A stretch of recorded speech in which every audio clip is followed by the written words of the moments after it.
Saludos para todos. Feliz sábado, que Dios les bendiga. Un gozo, una alegría poder compartir con ustedes algunos textos de la palabra del Señor en esta noche. Estamos viviendo realmente en tiempos turbulentos.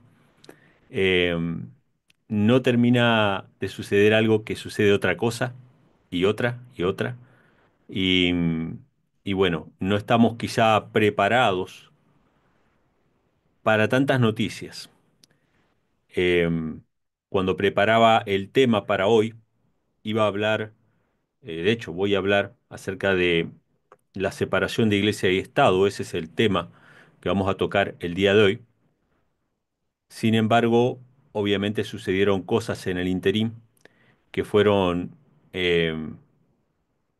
no voy a decir opacando, porque tenemos que poner la vista en este punto también, pero podría decirse que ha llamado o ha acaparado la atención.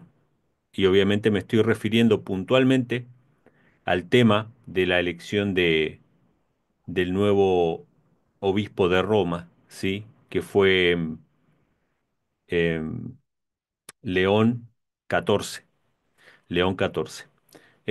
No voy a meterme en detalles, pero simplemente decirles que probablemente estamos siendo testigos ahora mismo nosotros, cada uno de nosotros, de eventos proféticos. Y, y es importante que nuestra fe esté bien cimentada, porque todo lo que pueda ser sacudido, obviamente va a ser sacudido. Todo lo que no esté bien cimentado en la palabra del Señor eh, no va a soportar las pruebas que se avecinan.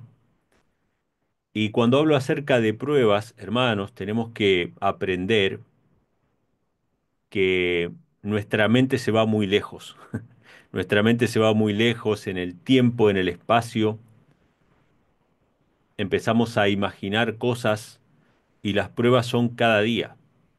Va a haber un momento de prueba, obviamente, que va a ser el más duro, el tiempo de angustia cual nunca hubo ni habrá. Eso es sin duda.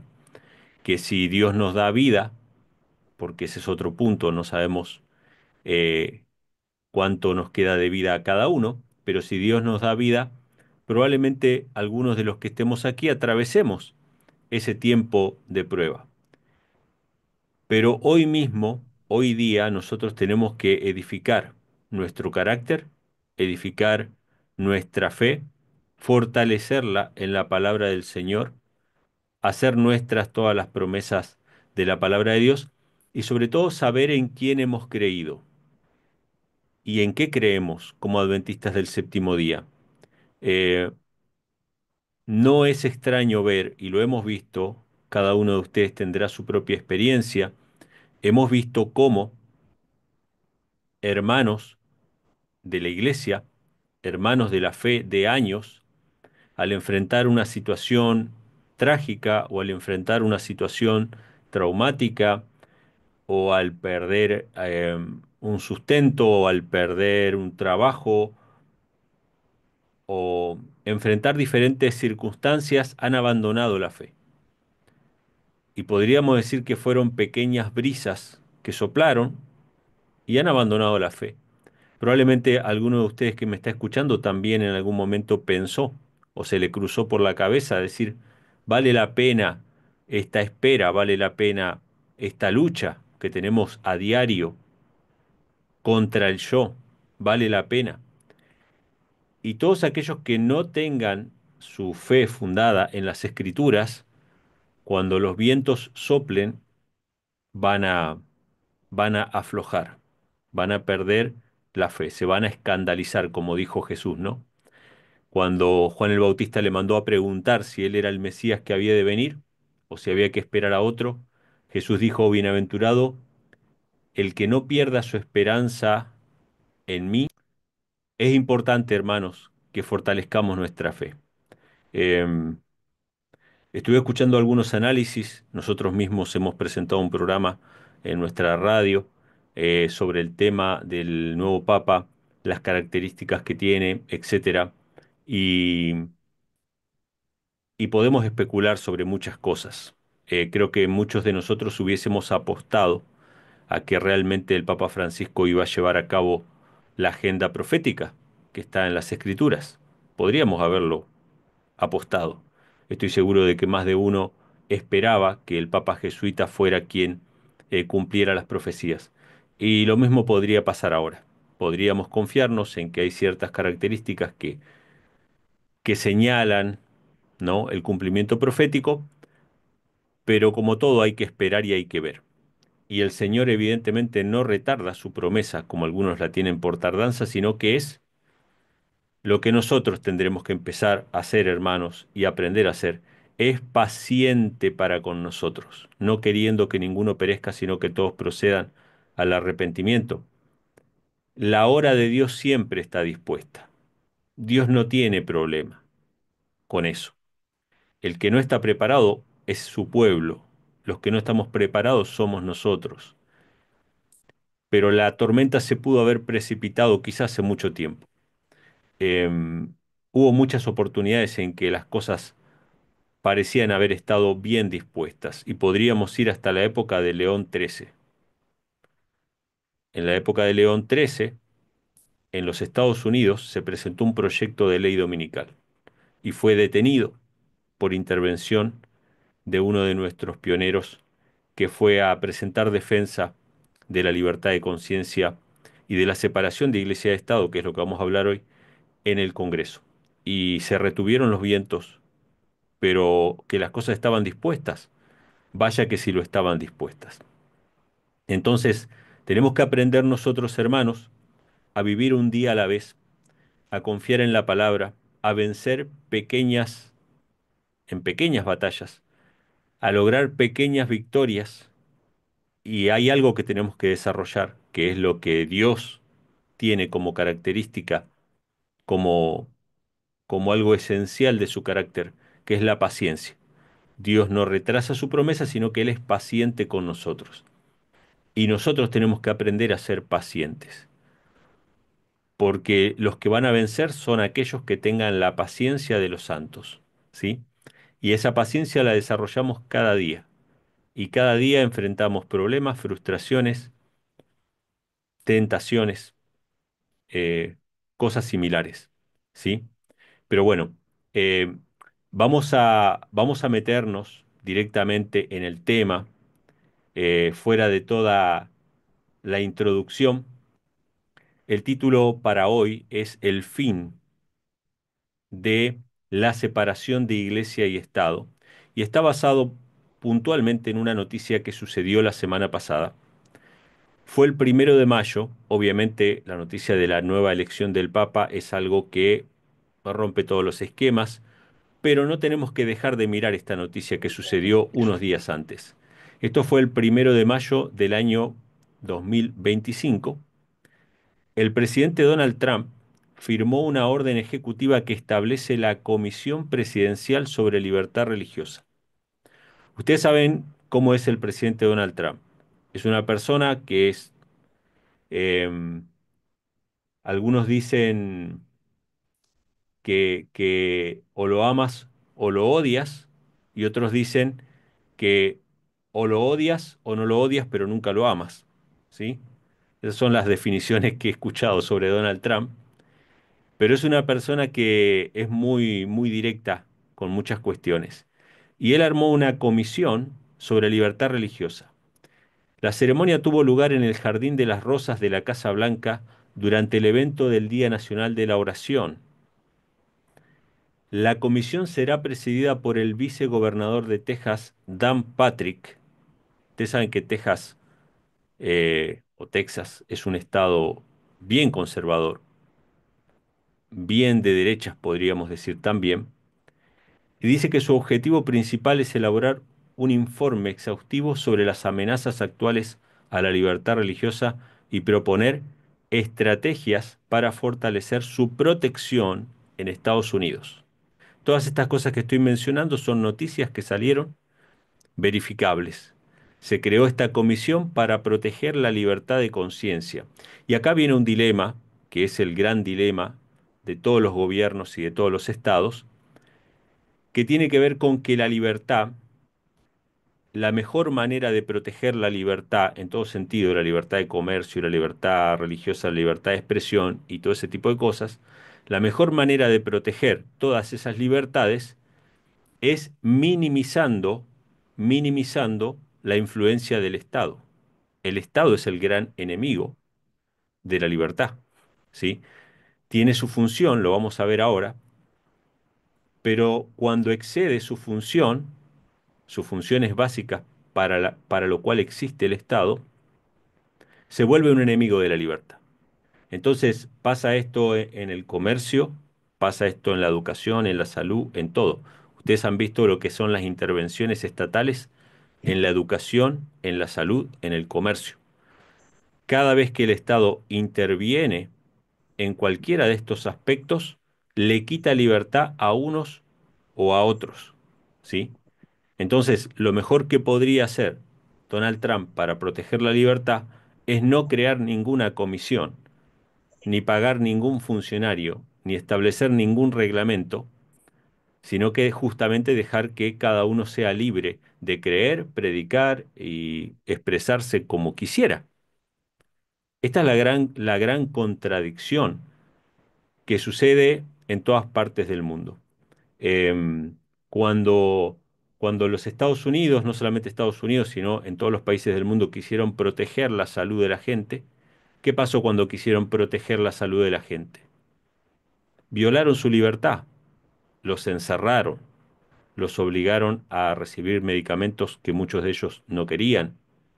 Entonces, evidentemente, cuando uno quiere, si alguien quiere hacer algo bueno por la libertad, en cualquiera de sus áreas, lo que tiene que hacer es que el Estado tiene que meterse lo menos posible.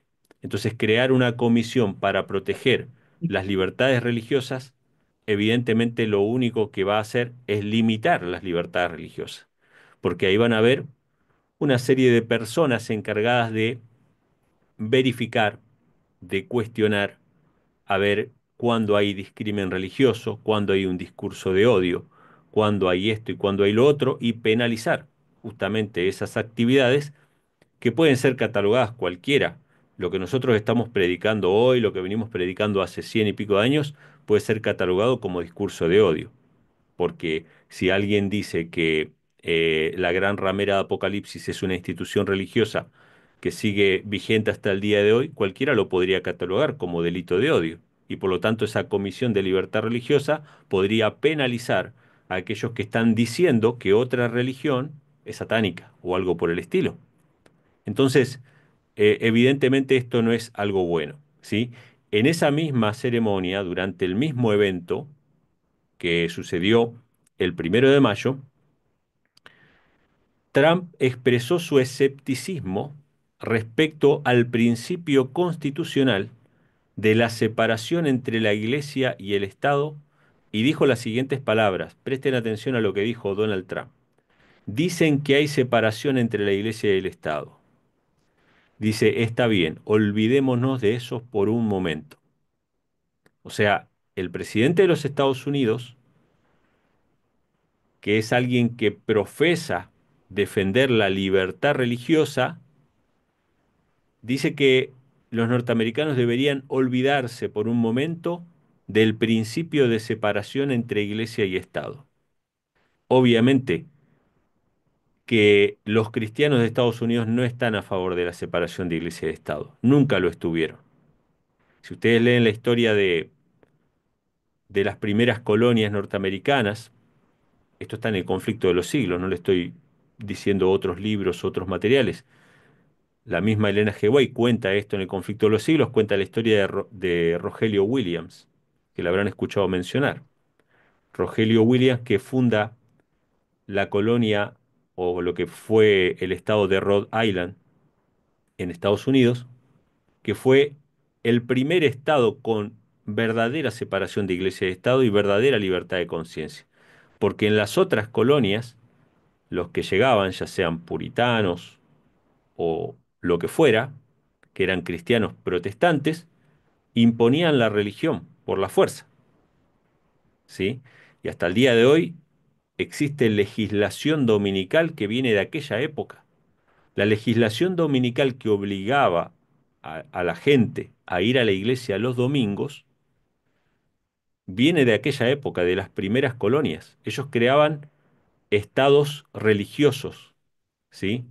No había separación entre iglesia y Estado. Y fue Rogelio Williams uno de los primeros en, en definir la libertad de conciencia. Ellos habían venido de Inglaterra perseguidos por la iglesia oficial, que era la iglesia anglicana, y de otras partes del mundo que venían también perseguidos y estaban repitiendo la historia. Así que Estados Unidos, por providencia de Dios, se convirtió en un faro de la libertad. Pero hasta el día de hoy existen leyes dominicales y leyes en contra de hablar contra la Trinidad. Hay leyes de la época de las primeras colonias y más acá también, porque son algunas hasta de 1700 y pico, 1800. Hay leyes que penalizan a cualquiera que hable contra la Trinidad. Yo no sé cuántos de ustedes sabían, pero bueno, todo eso está documentado. Eso salía publicado en nuestras revistas adventistas, en nuestras publicaciones. Salían esas leyes porque ellos estaban al pendiente de esa legislación que violaba el principio de separación entre iglesia y Estado. Así que los cristianos de Estados Unidos nunca estuvieron a favor de la separación entre iglesia y Estado. Y obviamente los ateos, socialistas, progresistas, digamos lo que era la izquierda en Estados Unidos, eh, siempre se valió de eso para imponer sus creencias. Por eso es que las escuelas y todos los lugares públicos se inundaron de ateísmo, de LGTB y todo ese tipo de cosas. Pero eso también, obviamente, es una violación al principio de separación entre Iglesia y Estado. Así como no se puede enseñar religión de Estado, tampoco debería poder enseñarse ateísmo de Estado o cualquier otra enseñanza de índole moral se debería imponer por el Estado, como lo estaba haciendo el gobierno anterior, que imponía la agenda LGTB por el Estado. Entonces, cualquiera de esos dos extremos, evidentemente, es malo, ¿sí? Así que Donald Trump dijo, y esto pasó muy desapercibido, que la separación entre iglesia y Estado es algo de lo que se deberían ir olvidando por un tiempo, mientras formaba esta comisión para proteger la libertad de conciencia. Ahora, ¿cuáles son los objetivos de esta comisión? Objetivos de la comisión, presten atención. Según el informe que ellos presentaron, es defender los derechos de los padres en la educación religiosa, la elección de la escuela, la protección de la conciencia, los ataques a lugares de culto, la libertad de expresión de las entidades religiosas y la autonomía institucional. ¿Sí?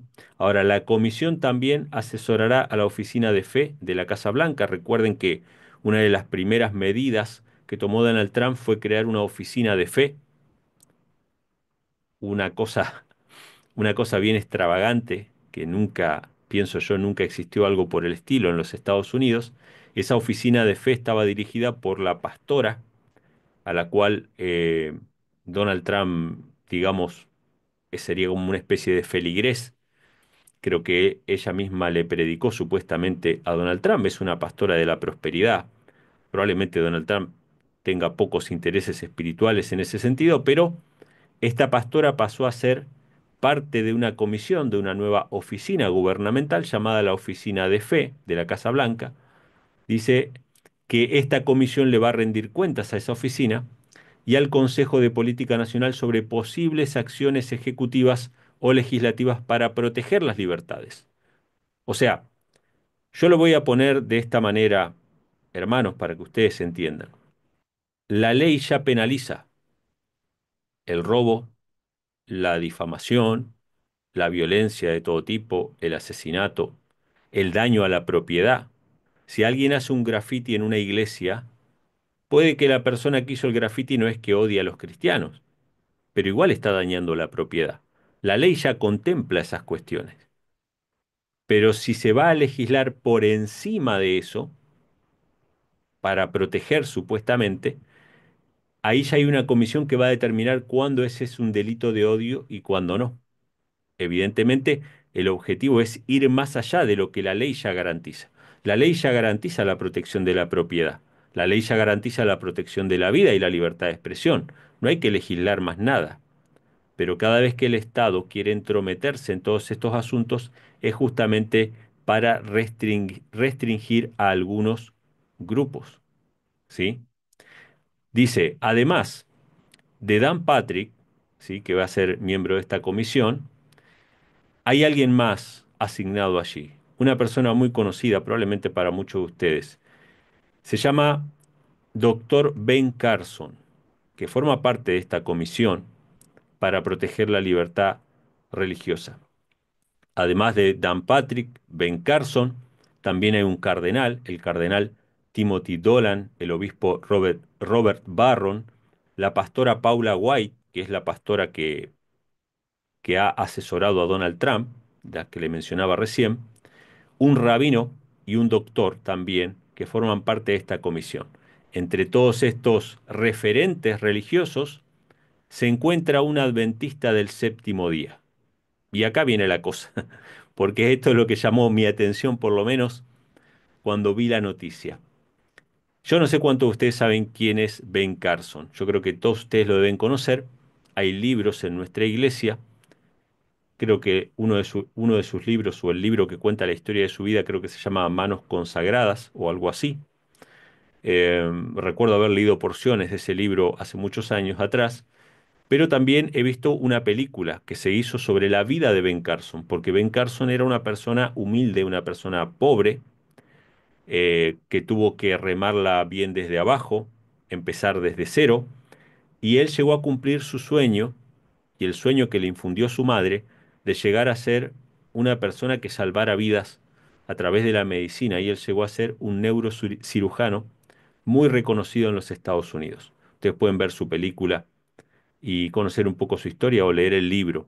Pero Ben Carson es un médico adventista del séptimo día, que no es obviamente la primera vez que incursiona en la política, fue funcionario del gobierno anterior de Donald Trump y antes de ser funcionario de Donald Trump, compitió en las internas del Partido Republicano contra Donald Trump. Ustedes recordarán cuando Donald Trump dijo en algún momento quiénes son los adventistas, hablando despectivamente de su oponente político que era Ben Carson en ese momento. A partir de ese momento, Ben Carson fue colaborador del presidente Donald Trump y ahora nuevamente vemos este guiño de simpatía hacia Ben Carson. Ahora, pregunta que yo les hago y pregunta que me hago a mí también para reflexionar. Sabemos que la creación de esta comisión no es algo bueno. Si quieren proteger la libertad, lo único que tienen que hacer es respetar la Constitución, ¿sí? Y la Declaración de Independencia de los Estados Unidos. Respetar esos documentos fundacionales que fueron dirigidos por la mano de la providencia, porque Dios preparó lugar para su iglesia. No fueron solamente las montañas en el norte de Italia donde se refugiaron los valdenses, el desierto que abrió su boca para tragar el río que iba detrás de la mujer. También fueron los Estados Unidos de América. Los Estados Unidos de América fueron el lugar preparado por Dios para preservar a su pueblo. Y esos documentos fundacionales fueron dirigidos por la mano de la providencia. Ninguna nación tenía un documento, una carta magna como la de los Estados Unidos. Las demás naciones copiaron, hasta incluso la de mi país, Argentina, copiaron los principios, ¿sí? Alberdi, que fue un político argentino, abogado, fue el que confeccionó las bases de la Constitución y de las legislaciones argentinas, copió de los Estados Unidos. Casi todas las naciones copiaron de los Estados Unidos, las naciones libres estoy hablando, ¿no? O que se tendieron más a la libertad. Fue ese documento que fue dirigido por el Señor y que Dios utilizó ahí lo que había. Y entre los que había, aunque a mucha gente no le guste, habían masones ahí también que se oponían al poder de la iglesia y que contrarrestaron el poder de la iglesia. No estoy diciendo que la masonería sea buena, estoy diciendo que hubieron contrapesos de poder para la iglesia católica, ¿sí? Así como los musulmanes fueron en su momento un contrapeso de poder para la iglesia católica. Si los turcos no estuviesen atacando a los países cristianos y amenazando Roma, la Reforma Protestante nunca se hubiese desarrollado como se desarrolló. Y esto pasó en varias oportunidades que Dios utilizó otros instrumentos, ¿sí? Así que habían masones también ahí que de alguna u otra manera Dios los utilizó en su sinceridad, algunos quizá, o en sus intereses, otros, no lo sabemos, pero, pero tenían esa constitución que garantizaba la libertad. No hay que agregarle más nada. Desde aquel momento hasta el día de hoy se han perseguido con el objetivo de hacer enmiendas constantes a la Constitución. Esas enmiendas constantes lo que quieren hacer, a través de los elementos que Roma utiliza, que también hay entre los masones y también hay entre los católicos y en gran medida entre los protestantes de los Estados Unidos, el objetivo es cambiar la Constitución, enmendarla, ¿sí? Entonces, la primera enmienda de la Constitución que garantiza la separación de Iglesia y Estado es protegido por la segunda enmienda, que garantiza la libre portación de armas para los Estados Unidos. Discúlpeme si doy mal un detalle que por ahí no lo tengo todo aquí anotado, pero son derechos constitucionales que mantienen hasta el día de hoy a los Estados Unidos como el país de la libertad. Y sin lugar a dudas, el objetivo, sin lugar a dudas, de Roma es destruir esta nación. ¿Será Donald Trump? ¿Será con esta Comisión de Libertad Religiosa que va a comenzar un deterioro de las libertades en los Estados Unidos? No lo sabemos. Vuelvo y repito, no lo sabemos. Pero hay un elemento que llama mucho mi atención y en este caso es la presencia de un adventista del séptimo día como parte de esa comisión. Yo no sé cuál es su referencia sobre Ben Carson, yo no conozco mucho, sé que él ha salvado muchas vidas, ha hecho operaciones imposibles de separar siameses, ¿no? Que estaban unidos por su cabeza. Dios lo ha utilizado sin lugar a dudas en muchas ocasiones, pero en el ámbito de la política, su presencia en la política, por lo menos a mí, como adventista, no me inspira confianza en el sentido de que su actuación como referente de la salud, como referente de la Iglesia Adventista, siendo una persona reconocida y respetada, con mucha más influencia que cualquier líder de la Iglesia Adventista seguramente en los Estados Unidos, él podría haber alzado un poquito la voz, durante lo que fue la crisis sanitaria, lo que se llamó la pandemia. Eso fue un poco decepcionante para mí. Yo creo que él podría haber levantado un poco la voz eh, a favor de aquellos que estaban sufriendo injustamente durante esa crisis.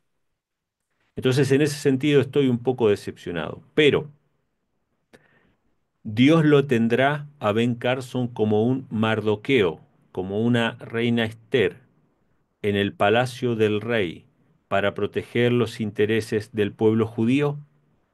No lo sé, pero llama muchísimo la atención. Yo imagino que Ben Carson, como adventista del séptimo día, como miembro del Partido Republicano, conociendo la historia de los Estados Unidos, más allá de que esta comisión no debería existir, eh, puede hacer mucho por defender la libertad de conciencia aún desde ese lugar. ¿Sí? Ahora, dice que todos estos miembros, Ben Carson, este rabino, la pastora, este médico, dice que representan una diversidad de tradiciones religiosas y aportarán sus perspectivas para asesorar al gobierno en políticas relacionadas con la libertad religiosa. Vuelvo y repito, no hace falta ejercer ninguna política para la libertad. Simplemente hay que dejar de intervenir. Simplemente hay que dejar que cada uno haga conforme a su fe y a su conciencia. Y el Estado lo único que tiene que hacer es intervenir cuando hay una violación al derecho a la vida, a la libertad, a la propiedad, ¿sí? O a la libertad de expresión. El Estado interviene en esos sentidos, pero esos derechos ya están garantizados en las leyes del país. Entonces, La creación de la comisión y las declaraciones de Trump han generado diversas reacciones, dice, mientras que algunos líderes religiosos y conservadores han elogiado la iniciativa, obviamente muchos cristianos contentos con esto, como un fortalecimiento de la libertad religiosa, otros la han criticado por considerar que se socava el principio de separación entre iglesia y Estado. Obviamente nosotros como cristianos tenemos que estar, no podemos estar a favor de eso. No podemos estar a favor de la religión de Estado. No podemos estar a favor de eso. Tenemos que estar en contra de eso. Por eso, obviamente, yo planteo mi desagrado. Ahora, voy a compartir, antes de ir a los textos bíblicos, no piensen que no vamos a leer la Biblia, vamos a leer, pero estoy haciendo toda esta introducción para que se entienda el punto. Vamos a leer una cita de El deseo de todas las gentes. Esto está en realidad en las notas finales. Cualquiera que tenga el libro El deseo de todas las gentes, en las notas finales, ¿sí? Em, lo primero que se empieza a hablar en la nota número uno es acerca de la separación de iglesia y Estado. O sea, esto ya viene escrito en nuestros libros denominacionales. Deberíamos conocerlo, deberíamos conocer el fundamento bíblico de la separación de iglesia y Estado y defender esa separación siempre y siempre, en tanto y en cuanto dependa de nosotros. Dice el deseo de todas las gentes.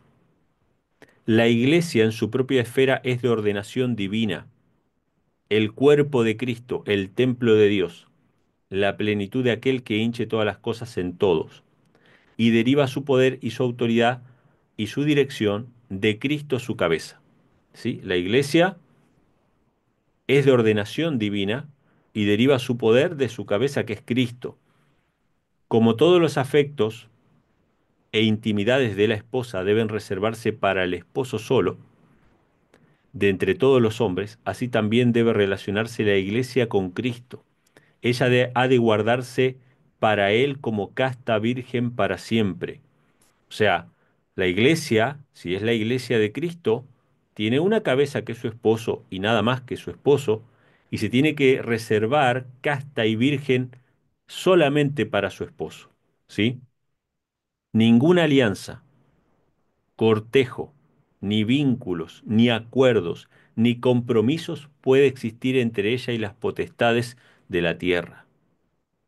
O sea, si la iglesia empieza a tener acuerdos con las potestades de la tierra, lo que está haciendo es adulterando, está abandonando al esposo y yéndose tras los reyes de la tierra.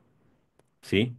Por eso es que nosotros sabemos a ciencia cierta cuándo la iglesia empezó a corromperse. Eso lo tenemos en el conflicto de los siglos. La iglesia se empezó a corromper cuando empezó a hacer alianzas con el Estado. Ustedes saben que eh, esto es lamentable, esto es triste, pero es la realidad. Muchas iglesias protestantes y aún muchos adventistas y teólogos adventistas reconocen como válidos los primeros concilios de la Iglesia Católica. El concilio de Nicea, el primer concilio ecuménico de la Iglesia Católica. Hay adventistas que lo consideran válido. Hay protestantes, la gran mayoría, que consideran hasta los primeros cuatro concilios de la Iglesia como válidos. ¿Cómo puede ser esto? Obviamente que para muchos trinitarios es absolutamente necesario considerar válidos esos concilios porque de ahí es donde deriva la creencia trinitaria. Pero ¿cómo nosotros sabemos que ninguno de esos concilios sirvió para absolutamente nada? Que trajeron solamente maldición al cristianismo. ¿Cómo es que sabemos eso? Porque el primer concilio, el concilio de Nicea, lo presidió un emperador romano, un gobernante civil, Constantino. Entonces, ¿la iglesia era pura en ese momento o ya estaba adulterando con los reyes de la tierra? Desde ese mismo comienzo, desde el siglo IV, la Iglesia Católica dejó la pureza, ¿sí? Y anteriormente también, porque de a poco ellos se fueron metiendo en los palacios de los reyes, abandonaron la pureza de seguir solamente a su esposo, que era Cristo, y se empezaron a tener relaciones con las potestades de la tierra. Si ella ha de permanecer fiel, fuerte y elevadora, debe ser leal a Cristo solo.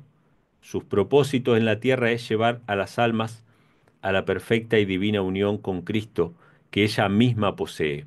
No puede hacerlo si traiciona la verdad o renuncia a su pureza. O sea, cuando una iglesia se une al Estado, se convierte automáticamente en una ramera. Usted lo que tiene que averiguar es si su iglesia está unida al Estado o no, si tiene alianzas con el gobierno, si tiene alianzas con el Estado. Si tiene alianzas con el Estado y el gobierno, entonces su iglesia ya no es pura, su iglesia es una ramera. El Estado, dice Elena G. de White, esto es con respecto a la iglesia, lo que vimos recién, debe mantenerse separada del Estado, pura solamente para su esposo. Ahora, el Estado, y esto es importante, hermanos, el Estado también ha sido ordenado por Dios para conservar el orden y proteger a los hombres contra la violencia. ¿Qué dice? El Estado también ha sido ordenado por Dios. Imagínense un mundo sin Estado, sin gobierno. Imagínense un mundo sin policía, sin protección para la vida, para la propiedad, para la libertad. Imagínense un mundo así. Elena G. White lo describe en El conflicto de los siglos. Dice que invalidar la ley de Dios es peor que invalidar la ley de los hombres. Y ella plantea esta hipótesis. Un gobierno sin leyes haría que el más fuerte se aproveche y tome por la fuerza los bienes de su vecino y la mujer de su vecino también, porque esta es la ley de la jungla. La propiedad y la vida estarían desprotegidas. Eso lo dice Elena G. White en El conflicto de los siglos. Entonces, el Estado también fue ordenado por Dios para conservar el orden y proteger a los hombres contra la violencia. Esto lo dice el apóstol Pablo, dice que los magistrados son servidores de Dios para nuestro bien, porque su función es tener la espada y castigar la maldad y refrenar a los que son violentos o tienen malas intenciones, refrenarlos con la amenaza de un castigo. O sea, no todas las personas van a obrar bien de corazón. Muchas personas van a obrar bien de corazón, por principio, porque saben que robar es malo, que matar es malo, pero hay mucha gente que no va a obrar bien por principio. Solamente va a obrar bien por miedo al castigo, para no ir preso. Solamente por eso va a obrar bien. Entonces, con ese objetivo de refrenar la maldad, Dios instituyó también el Estado y le dio la espada a los magistrados para que castiguen la maldad. Y eso es bueno. No es el ideal, porque obviamente el ideal era que nadie cayera en pecado, pero obviamente no vivimos en un mundo ideal. Es lo mejor que existe, digamos, ¿no? Entonces, existe a causa del pecado, dice Elena G. White. Si no hubiese pecado, no tendría razón de existir. Su misión consiste solamente en evitar, por medio del temor de las penalidades, que cometan el mal las personas de malas intenciones. Actuando en su propia esfera es siempre útil y lo será mientras exista el pecado.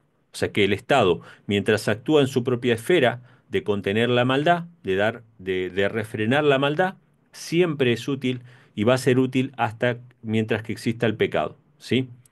En el cumplimiento de su más alto propósito no puede tener unión alguna con la religión o con la iglesia. La religión no debe hallar cabida en los libros de sus estatutos y la iglesia no debe hallar reconocimiento allí. O sea que mientras que la iglesia no se una al gobierno civil y se mantenga pura, la iglesia es la iglesia de Dios y cumple su propósito.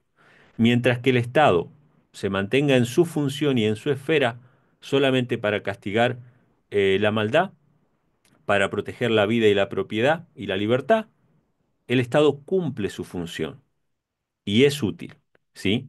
Entonces, tales son los propósitos divinos, dice Elena G. White, plenamente presentados en la palabra respecto a la Iglesia y el Estado. La Iglesia divina crece por la vida de Dios y es amoldada y guiada por la palabra de Dios. El Estado es ordenado en general según las exigencias de la época y el lugar de su existencia y ejerce la debida jurisdicción cuando atiende con carácter civil sus propios asuntos sin tener nada que ver con la religión. Ahora, ha sido el objeto del estudio y el esfuerzo de Satanás. Satanás estuvo estudiando y esforzándose para unir la iglesia y el Estado desde el principio. Separados son útiles y valiosos para la vida del mundo. Unidos vienen a ser un veneno mortífero, tanto para el cuerpo político como para el cuerpo eclesiástico. De una unión tal brotan las grandes bestias apocalípticas, que desgarran cruelmente y aplastan despiadadamente la vida de todos los que se le oponen. Y nos cita ahí Daniel 7, Apocalipsis 12, 13 y 17. O sea, lo que nos dice aquí es que el Estado es bueno separado de la iglesia es buena separada del Estado, pero Satanás hace todo lo posible para que se unan la iglesia y el Estado, y de esta unión es que surgen las bestias apocalípticas que destrozan todo a su paso, que terminan con la vida, con la libertad de las personas. A eso es a lo que vamos. Ese es el camino que está tomando. Lamentablemente, Donald Trump, sabemos que Dios es soberano y todo está en sus manos, así que confiamos en eso. Ahora, quiero leer algunos textos. Si quieren, tomen nota eh, para que los puedan leer en profundidad después. Pero voy a leer algunos textos importantes. La Biblia establece la separación de iglesia y Estado, lo tenemos que tener claro, tenemos que estar fundados sobre la roca que es la palabra de Dios. Hemos leído cita del Espíritu y Profecía, podemos hablar de la historia, podemos mencionar hechos históricos puntuales, pero la Biblia es el fundamento sobre el cual tenemos que establecer todo lo que creemos. ¿Por qué estamos en contra de la unión de iglesia y Estado? ¿Por qué queremos esa separación? ¿Por qué no queremos que Donald Trump proteja la libertad religiosa? Ni tampoco queremos ver a Ben Carson ahí protegiendo al adventismo. No queremos nada de eso. ¿Por qué? Porque la Biblia dice que una cosa es la iglesia y otra cosa es el Estado. Las cosas tienen que estar separadas. Mateo 22, 21 dice, vinieron a Jesús, ¿no? Y le preguntaron sobre los impuestos. Entonces Jesús le pregunta sobre el tema de la moneda, de quién es la imagen. Y en el versículo 21 le respondieron del César. Jesús respondió, dad pues al César lo que es del César y a Dios lo que es de, a Dios lo que es de Dios. Perdón, hermano. Dad al César lo que es del César y a Dios lo que es de Dios. Jesús dice que son dos esferas separadas, que la política es una cosa, nuestras responsabilidades civiles son una cosa y nuestras responsabilidades religiosas son otra. Y tenemos que verlo de esta manera. Y Jesús no lo dijo en un lugar como los Estados Unidos de América. Lo dijo en el Imperio Romano, donde eso no existía. Jesús lo dijo en el contexto en el que el emperador era considerado Dios encarnado prácticamente. El título del emperador romano era sumo pontífice. Interesante, igual que el título que utilizan los papas de Roma. El emperador era líder político y religioso a la vez. Y todo el imperio y todos los que estaban bajo el imperio no podían hablar en contra de la religión de Roma. Cuando Jesús dice, dad al César lo que es del César y a Dios lo que es de Dios, está diciendo algo que es muy peligroso para su época. Está diciendo que el César no es Dios, que el César es un hombre, pero los romanos creen que el César es Dios. Así que fíjense, hermanos, qué importante es este punto. Tenemos que separar las aguas. La iglesia no puede estar comprometida con el gobierno, con el Estado, de ninguna manera. No podemos pretender que el Estado subsidie a la iglesia, que yo sé que muchas veces en la iglesia adventista sucede, y justamente por recibir esos subsidios después tienen que amoldarse ideológicamente a lo que dice el Estado. La iglesia no puede recibir subsidios del Estado, exenciones impositivas que muchas iglesias reciben, esas exenciones impositivas. La iglesia tiene que pagar el impuesto completo, como si fuera un comercio, como si fuera una empresa. Debería manejarse así, a menos que obviamente que por ley el Estado no tenga impuestos para las iglesias. Pero en muchos países hay exenciones impositivas. Esas exenciones impositivas lo que traen después a cambio es, este, digamos, compromisos con la política, ¿sí? En Juan 18, versículo 36, Jesús dijo así: Mi reino no es de este mundo. Si mi reino fuera de este mundo, mis servidores pelearían para que yo no fuera entregado a los judíos, pero ahora mi reino no es de aquí. O sea, el reino de Dios no es como los reinos de la tierra. Ahora, algo muy interesante que Jesús dice que si su reino fuera de este mundo, ¿qué harían sus sirvientes? Dice. Esto es algo muy interesante. Yo por lo menos lo subrayaría. Muchos vientos de doctrina están surgiendo, hermanos, y lo tendría bien en cuenta. Dice, mis servidores pelearían para que yo no fuera entregado. Cuando ustedes leen el Espíritu y Profecía, la historia de la redención o primeros escritos, dones espirituales, y leen lo que fue el trabajo de los ángeles, que fueron comisionados por Cristo para protegerlo y para sostenerlo durante los tiempos de prueba aquí en esta tierra, Jesús les dio la orden expresa de que no intervengan cuando Él fuera crucificado. Pero los ángeles querían intervenir, deseaban intervenir y pelear por su maestro. Ellos deseaban refrenar esa marea de maldad y de odio que estaba cayendo sobre Cristo. Pero Cristo les explicó que era su deber, que era su misión poder morir por la raza humana. Ahora yo les pregunto, en esos ángeles santos que deseaban liberar a su maestro, que deseaban intervenir, que deseaban pelear por su maestro, ¿había un atisbo de pecado? ¿Había un atisbo de egoísmo? Claro que no, eran ángeles santos, poderosos, dispuestos a pelear por su maestro. Algunos de ellos hasta estuvieron dispuestos a entregar ellos su vida para que su maestro no muriese. ¿Sí? Ahora, ¿desde cuándo Dios quiere separación de iglesia y Estado? Esto es algo interesante. En el Antiguo Testamento, que nosotros podríamos decir que Dios gobernaba a Israel como una teocracia, es decir, Dios era el rey. Posteriormente, el pueblo de Israel pide tener un rey humano, lo cual no era voluntad de Dios, pero Dios le permite tener un rey humano. Pero aún en esa instancia, y aún antes de los reyes, había separación de iglesia y Estado en el antiguo Israel. Por ejemplo, en Deuteronomio 18:1, Dios establece sacerdotes, levitas, la tribu de Leví, que no iban a tener parte ni heredad de las ofrendas encendidas a Jehová y de la heredad de él comerían. O sea, ellos no tenían parte ni heredad, iban a ser sostenidos por el resto de los israelitas.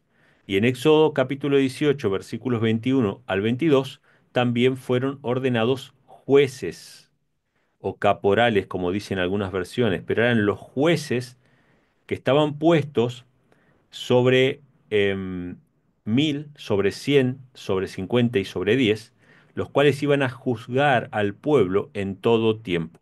O sea que habían magistrados que atendían cuestiones civiles para proteger la propiedad, la vida, juzgaban quién cometió un delito y quién no. Y por otro lado estaban los sacerdotes, los levitas que iban a administrar la religión aun cuando el pueblo de Israel era una teocracia, que estaban dirigidos bajo el rey supremo que era Dios, no los reyes que vinieron después, había separación de iglesia y Estado. Los magistrados civiles no oficiaban de sacerdotes y los sacerdotes no oficiaban de magistrados civiles. Había separación de poderes aún en ese momento. Fíjense qué interesante. Ahora, reyes, hubo reyes que desobedecieron esta separación. Voy a dar unos ejemplos nada más. En Segunda de Crónicas, capítulo 26, versículo 16, dice que el rey Usías, cuando ya era fuerte, dice que su corazón se enalteció para su ruina, porque se rebeló contra Jehová su Dios, entrando en el templo de Jehová para quemar incienso en el altar del incienso. Usías era un rey, era un gobernante civil, no tenía jurisdicción sobre asuntos religiosos. Él estaba para gobernar, él estaba en lugar de los jueces de Israel. Él tenía un mandato de servir al pueblo gobernando justamente, como lo había hecho Salomón en sus juicios, ¿sí? Que había determinado quién estaba mintiendo, quién estaba robando, quién estaba asesinando, y se daban los castigos necesarios para que haya un orden, para que se respete la vida, para preservar al inocente. Esa era la función de Usías, pero él quiso ofrecer incienso, él quiso inmiscuirse en cuestiones religiosas y la Biblia nos dice que él recibió una lepra y murió apartado del campamento como leproso por haber violado esa separación de iglesia y Estado. En Primera de Samuel también vemos en el capítulo 13 versículos 8 y 9, que en este caso fue el rey Saúl, que estaba esperando que viniera el profeta Samuel. Y yo les voy a decir una cosa, hermanos. Satanás estaba atormentando a ese hombre, sin duda. Eh, su vida se fue tornando cada vez más oscura. Él permitió que la envidia, que el odio, que la codicia, la soberbia, fuera minando su corazón, ¿sí? Y una de las características que más resaltó, que podemos verlo en las escrituras de manera muy tajante, es que él perdió ¿qué cosa? La paciencia. Él ya no era un hombre paciente, él era un hombre irritable. Satanás le sacaba constantemente de sus casillas, de sus cabales. Él estaba cada vez más poseído por Satanás. Y él dice que esperó 7 días al profeta Samuel, que él había señalado que iba a ir en ese momento, pero Samuel dice que no venía a Gilgal y el pueblo se le desertaba, empezaban a desertar. Entonces dijo Saúl, traedme holocausto y ofrenda de paz, y ofreció el holocausto. O sea, el rey Saúl, un gobernante civil, desobedeció a Dios ofreciendo sacrificio cuando no era su deber. El líder civil no tiene por qué inmiscuirse en cuestiones religiosas. Siempre que sucede eso, sabemos que es para mal. Y esto fue para mal, obviamente, para todo el pueblo de Israel, pero sobre todas las cosas sobre Saúl, que conocemos su historia. También tenemos a Jeroboam, en Primera de Reyes, capítulo 12, versículos 31 al 33, que estableció becerros de oro para que vayan a adorar, estableció fiestas en Samaria para que la gente no bajara a Jerusalén a adorar. Estos eran reyes que se opusieron a esa separación de iglesia y Estado y conocemos la historia de ellos que fueron impíos, reyes que trajeron ruina, trajeron desgracia al pueblo de Israel. Ahora, quiero citar un texto que me gustó mucho en este estudio, en esta investigación que quise hacer sobre separación de iglesia y Estado, un texto que me gustó mucho, hermanos, y que lo tenemos que tener presente cada uno de nosotros.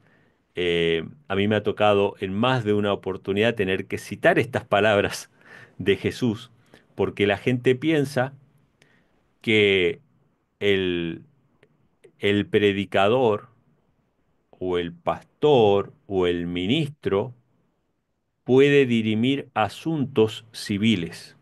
Y esto no es así. Esto no es así. Lucas 12, versículos 13 y 14. Vino uno de la multitud y le dijo a Jesús, Maestro, di a mi hermano que parta conmigo la herencia. Mas él le dijo, Hombre, ¿quién me puso por juez o partidor sobre vosotros? Fíjense qué interesante. A Jesús le fueron a pedir que haga de juez, que haga de gobernante civil, que haga de magistrado. ¿Quiénes hacían esas cosas? ¿Quiénes velaban por proteger la propiedad y todas esas cuestiones? Eran los jueces de Israel, eran los magistrados, los gobernantes civiles. Y Jesús, que tenía una misión que era neta y exclusivamente religiosa, de hecho él es nuestro sumo sacerdote, pero aunque no oficiaba como sumo sacerdote en ese momento, pero su misión era de predicar, él estaba haciendo su labor de predicación, él dice, ¿quién me puso a mí por juez o partidor? Y más de una vez yo he tenido que decir esas palabras, porque venían personas con un problema de índole material o de índole legal o lo que fuera, y me decían, hermano Manuel, haga usted, diga usted lo que hay que hacer aquí. Y yo he tenido que citar este pasaje. Nosotros no estamos como jueces o partidos, ustedes tienen que solucionarlo con los magistrados civiles, con las autoridades civiles, lo que tienen que dirimir. Ahora, tenemos casos, hermanos, en la historia. Daniel capítulo 3, no lo vamos a leer ahora. La imagen de Nabucodonosor, la estatua de oro que mandó a hacer el rey, como símbolo de que él era no solamente un gobernante civil, sino también un dios, mandó que todos adoraran esa imagen, y en Daniel capítulo 6 también tenemos el gobernante persa que mandó que nadie orara a otro dios sino solamente a él, y tenemos la historia de Daniel en el foso de los leones, y tenemos la historia obviamente de los jóvenes hebreos en el horno ardiente de Babilonia. Tenemos estos ejemplos de personas que en el momento de crisis, cuando la iglesia y el Estado estaban unidos, y trajo su consecuencia inevitable, que es la persecución, el fin de la libertad de conciencia, eh, ellos permanecieron firmes y permanecieron fieles a la palabra del Señor, y Dios los liberó, Dios los sostuvo. Y quiero hacer hincapié, hermanos, en estos versículos finales que voy a leer ahora, quiero hacer hincapié en el tema de la paciencia. Lo hemos mencionado ya, pero la paciencia es algo que se desarrolla en nuestra vida cotidiana, en nuestro día a día. Yo sé que las noticias, y más que nada ahora en este momento, yo sé que las noticias, las novedades, las, como es, los posteos que se difunden a través de las redes, mensajes de WhatsApp. A mí me llegaron varios videos, varios videos y varios mensajes a lo largo de un par de horas nada más, de la asunción de este Papa. Me comentaba un hermano eh, hace un rato por privado que el Papa estaba hablando, dando un discurso de inauguración, o sea, el hombre recién estaba hablando, dando su primer discurso, y a él ya le estaban preguntando, a este hermano le estaban preguntando qué podía decirle acerca de lo que iba a pasar. Y la Biblia lo dice a esto, la gente está expectante, pero habla sobre todo de los pecadores, hermanos. Los pecadores están expectantes porque no saben lo que va a pasar. La gente presiente que llega la hora, que llega el momento del juicio, de rendir cuentas. Satanás va a tratar, obviamente, de tergiversar lo más que pueda el amor y la justicia de Dios para que la gente se extravíe y se pierda sin Cristo. Pero nosotros como cristianos, hermanos, ante los eventos, tenemos que mostrar la calma, la paz, el gozo que tenían los discípulos, que tenía la iglesia primitiva al ver los acontecimientos. Yo me he maravillado leyendo la escuela sabática el trimestre pasado, que era sobre la carta a los filipenses, de cómo el apóstol Pablo, un hombre que no estaba en un grupo de WhatsApp, hermanos, no estaba mirando un video en YouTube y en Facebook. Él estaba en una cárcel encadenado por predicar el Evangelio, diciéndole a la iglesia que estaba afuera que también estaban siendo perseguidos, diciéndoles constantemente, estad siempre gozosos, estad siempre gozosos, siempre contentos. Yo recibo mensajes, hermanos, de, de personas que son cristianas, muchas de ellas, preocupados, con temor, con ansiedad por las cosas que van a pasar. La Biblia no dice que el cumplimiento profético genera esas cosas. La Biblia dice que el cumplimiento profético genera gozo, genera confianza en las Escrituras. Estas cosas os escribo para que cuando suceda, creáis. Cuando suceden las cosas, y nosotros vemos que ahora sale una ley dominical, en un año, en 2 años, no sabemos, o mañana, si sale una ley dominical, ¿qué va a pasar con nuestro corazón? ¿Qué va a pasar con nuestra mente? Vamos a decir, ¿estamos más cerca de nuestro hogar, de nuestra patria celestial? ¿O vamos a tener temor? Fíjense lo que dice Hechos, capítulo 5, versículo 29. El apóstol Pedro es el que habla en esta ocasión, y él fue llevado delante de los magistrados. Recuerden que también unión de iglesia y Estado, incluso en el pueblo judío, perseguían a aquellos que pensaban diferente, y en Hechos 5:29 es la respuesta que da Pedro a los sacerdotes que le prohíben hablar en el nombre de Cristo. Pedro dijo, y los apóstoles, es necesario obedecer a Dios antes que a los hombres, al César lo que es del César y a Dios lo que es de Dios. Nuestra obediencia, nuestra fidelidad, nuestro corazón, ¿está en las manos de Dios o está en las manos de los hombres? Nuestra mente, nuestros sentimientos, nuestro estado de ánimo, nuestro carácter, ¿es manipulable por los medios de comunicación o está escondido en Cristo Jesús? ¿Nuestra mente está cautiva por la palabra de Dios o está cautiva por los medios de comunicación?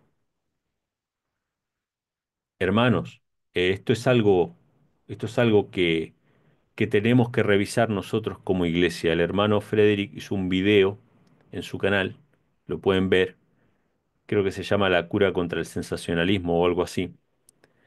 Hay citas muy interesantes allí. Tenemos que ver, hermanos, qué testimonio nosotros estamos dando como iglesia, como pueblo, qué camino estamos marcándole a los que nos miran. Que la gente diga, yo quiero tener la paz que esta gente tiene, yo quiero tener el gozo que esta gente tiene, que pueden tener calma en medio de la tormenta, en medio de las dificultades. O la gente dice, estos son unos locos. Y yo lo digo, hermanos, no porque me crea superado, yo también he experimentado eso, lo he vivido, he dado mal testimonio muchas veces. Y por eso es importante que podamos revisar estas cuestiones. ¿Sí? Entonces el apóstol Pedro dice, es necesario obedecer a Dios antes que a los hombres. Mateo 10:22 dice, seréis aborrecidos de todos por causa de mi nombre, mas el que persevere hasta el fin, éste será salvo. Hay una palabra ahí que es perseverancia, que es aguantar, que es sostenerse, que es resistir. Recién hablábamos al principio que todos aquellos que no tengan su fe fundada en la palabra del Señor no van a resistir los vientos, no van a resistir la tormenta. Y acá se nos habla de perseverar, de perseverar. Y esto, hermanos, se logra un día a la vez.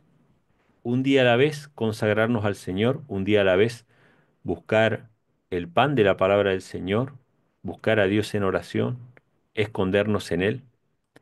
Y Apocalipsis capítulo 14, versículo 12 dice, aquí está la paciencia de los santos. La perseverancia, hermanos, y la paciencia son dos palabras que son distintas, tienen distinto significado, obviamente, pero son complementarias. Cuando alguien tiene paciencia es porque persevera en su mente en un pensamiento, en una promesa, porque persevera sosteniéndose de Cristo, porque aunque el mundo se caiga, se mantiene fijo, ¿no? Con su vista fija, como decía Elena G. de White, como la brújula al polo, algo que se mantiene fijo mirando a Cristo. La paciencia y la perseverancia no son dos cosas separadas. Perseverar en Cristo, en permanecer en Él, en su palabra, en oración, es la paciencia de los santos, los que guardan los mandamientos de Dios y la fe de Jesús. Muchas noticias, muchas cosas han sucedido, evidentemente, en estos pocos días, pero nuestro corazón tiene que estar en absoluta calma, descansando en Cristo, sostenidos por su mano, viviendo un día a la vez, un día a la vez. Em, yo le agradezco al Señor porque tengo realmente mucho trabajo, muchas cosas para hacer, y a veces permito que la ansiedad por todas las cosas que hay para hacer me quiten del foco. Pero tenemos que aprender a vivir, hermanos, un día a la vez. Y estamos hablando de cosas para hacer. No estamos hablando ni de persecuciones, ni de nada por el estilo. Y peor aún a aquellos que se alimentan día a día de las noticias y del sensacionalismo y todo ese tipo de cosas.